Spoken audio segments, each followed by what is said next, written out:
زمانê Kurdî ne tenê deng e, ew pargîna dîrokê ye. Di sîngê me de wekî birîneke qedîm û vêketiye. Wekî tîra ji kevanê derketî, di nava bagirên zeman de her dem xwedî bext û tekst û serketiye.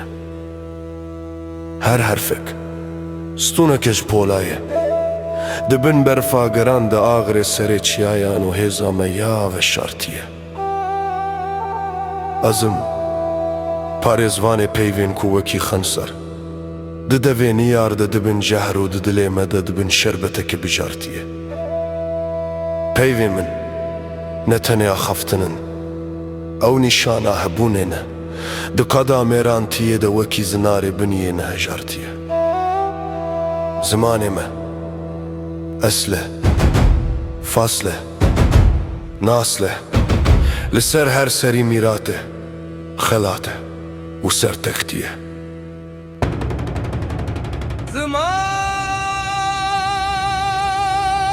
zaman, zaman,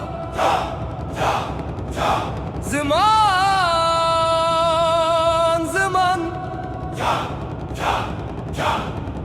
Biner ev zamanê me yê şêrîne, zêrîne, wekî dengekî koka zaman ku tu çarîne min rew nacemide. Ew miftêya azadiyê ye, sebra dila ye, di nav tariyê de ronahiya ku her dem vê dikeve û nave me.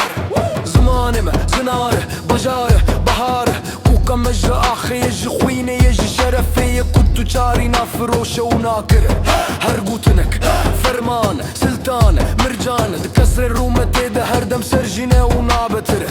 Em bi Kurdî bûn hêza vîwarî, bûn rêza vîkarî, bûn tîra ku di nava ezmanan de biçîne û navê şîre. Zimanê me baqiye, sakiye, hakiye, ne lale, ne bêhale, ne bêqale, ew ruhê me yê zindî û vîne. Zaman